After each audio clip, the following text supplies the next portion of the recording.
आम्ही यावेळेस तुतारी आणि घड्याळाला बरोबर घेतलंय. आम्हाला वाद घालायचा नाहीये. मागचं झालं गेलं, गंगेला मिळालं. आता आपण एकोप्यानं काम करायचंय. साहेबांचं नेतृत्व म्हणजे पुढची दृष्टी असणारं नेतृत्व आहे. काकांच्या पुण्याईनं माझं लई बरं चाललंय. हे विधान आहे अजित पवारांचं.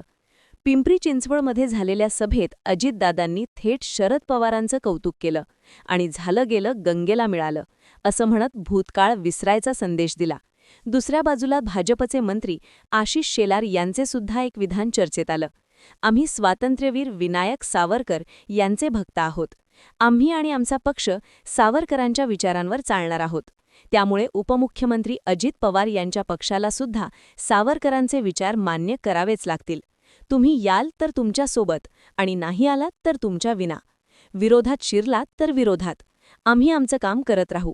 आता आशिष शेलारांच्या या वक्तव्यावर अजित पवारांनी उत्तर देणं टाळलं. पण एकीकडे अजित पवारांचे सूर शरद पवारांशी जुळायला लागलेत आणि दुसरीकडे भाजप नेत्यांनी अजित पवार विरोधाचे सूर आळवायला सुरुवात केली आहे. मागच्या काही दिवसांमध्ये सुप्रिया सुळे केंद्रात मंत्री होतील.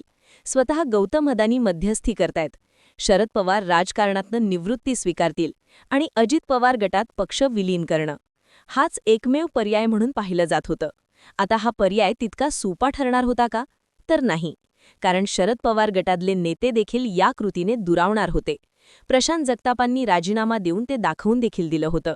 अर्थात राष्ट्रवादीने जपलेले स्वतःचे मतदारसुद्धा या कृतीनं दुरावजे असते. त्यात हे राजीनाम्यांचं सत्र फक्त प्रशांत जगताप यांच्यापुरतं मर्यादित राहिलं नसतं. ज्या नेत्यांचा जनाधारच भाजप विरोधाचा आहे असे जितेंद्र आव्हाड यांच्यासारखे नेतेसुद्धा काँग्रेसमध्ये गेले असते. आता या तडजोडीत एकट्या शरद पवार, अजित पवार आणि राष्ट्रवादीची अडचण होती का? तर नाही. इथे भाजपची सुद्धा अडचण होती. भाजपचा मूळ जनाधार हा शरद पवार यांच्या विरोधाचा राहिलेला आहे. अजित पवारांना सोबत घेतल्यानं भाजप अंतर्गत अनेक नेते दुखावले गेलेले आहेत. आता शरद पवार सुद्धा आणि राष्ट्रवादी सुद्धा सोबत आली तर भाजपचा देखील मूळ जनाधार डिस्टर्ब होऊ शकतो.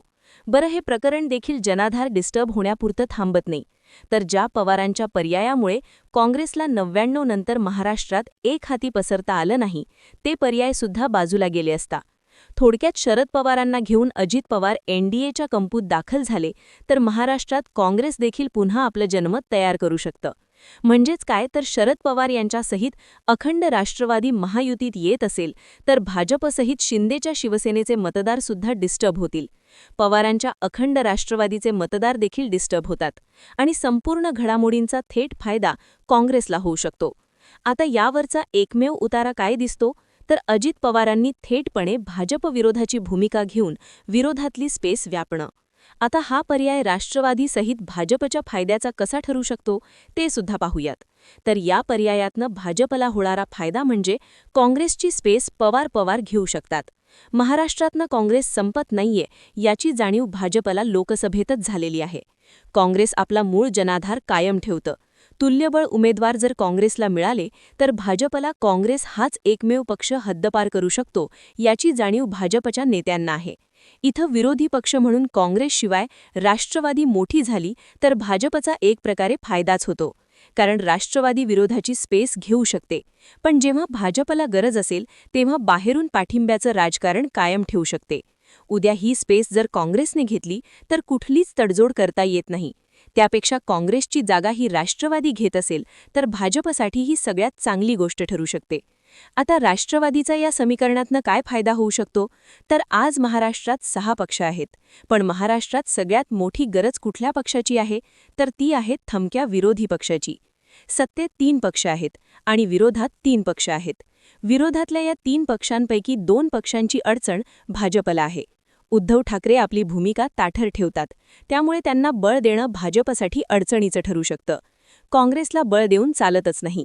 राष्ट्रवादीला सुद्धा आता 40 ते 50 आमदार आणि 5 ते 7 खासदारांच्या पलीकडे आपलं बळ घेऊन जायचं आहे.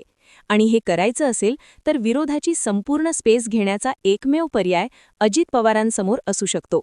थोडक्यात दोन्ही पक्षांसाठी ही गोष्ट विन विन सिच्युएशन आहे. आता मुद्दा उरतो तो अजित पवारांसोबत असलेल्या नेत्यांचा. ज्यांना सत्तेची गरज आहे ते आमदार अजित पवारांची ही भूमिका स्वीकारू शकतील का? स्वीकारतील तर ती नेमकी कशी? तर यासाठीच आपल्याला अदानी बारामतीत आल्याचं दिसतं. विरोधात असताना शरद पवारांसाठी अदानीसारखा माणूस बारामतीपर्यंत येत असेल तर हे राजकारण एक प्रतिकात्मक म्हणून पाहता येतं.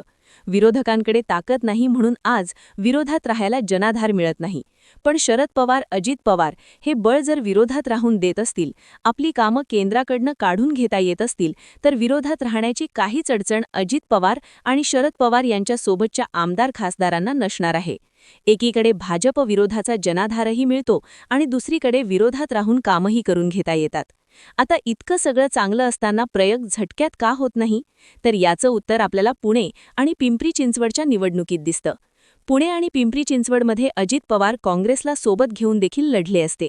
पण अखंड राष्ट्रवादीचं संख्याबळ आणि भाजप विरोध करून काँग्रेसचा मूळ जनाधार किती संपवता येतो हे पाहण्यासाठी पुण्यापेक्षा दुसरा कुठला केंद्रबिंदू नसता. इथं पवार आघाडीला योग्य तो रिझल्ट भेटला तर भाजप आणि अजित पवार हा दुरावा आपल्याला भविष्यात वाढलेला दिसू शकतो. इथं शरद पवारांनी अखेरच्या काळात सुद्धा वैचारिक तडजोड केली नाही म्हणून शरद पवारांची प्रतिमा कायम राहील. भाजपसोबत तडजोड असल्यानं अजित पवार सत्तेचा फायदा मिळवत राहतील. याशिवाय सिंचन घोटाळ्यासारख्या प्रकरणातनं मोकळे होऊन पुन्हा आपल्या कंपूत दाखल झालेले दिसू शकतात. अर्थात एकत्रित राष्ट्रवादीचं संख्याबळ आमदारांच्या पातळीवर 51, खासदारांच्या पातळीवर 9 झालेलं दिसू शकतं आणि विरोधाची स्पेस एकट्या राष्ट्रवादीकडेच राहताना दिसते. अर्थात असं झालं तर शरद पवारांची ही चाल पक्ष वाचवण्यासाठी, वाढवण्यासाठी आणि विचारधारा कायम ठेवण्यासाठी सगळ्यात भारी होती असंच म्हणता येतं. तुम्हाला काय वाटतं? खरंच या सगळ्यामागे शरद पवार आहेत का? आणि भविष्यात अजित पवार आणि शरद पवार हेच भाजप विरोधाची स्पेस घेऊन काँग्रेसचा जनाधार सुद्धा कमी करतील का? याबद्दलची तुमची मतं आणि प्रतिक्रिया कमेंट बॉक्समध्ये लिहून नक्की कळवा. आणि अशाच राजकीय घडामोडी पाहण्यासाठी गर्जना मराठी यूट्यूब चॅनलला सबस्क्राईब करा.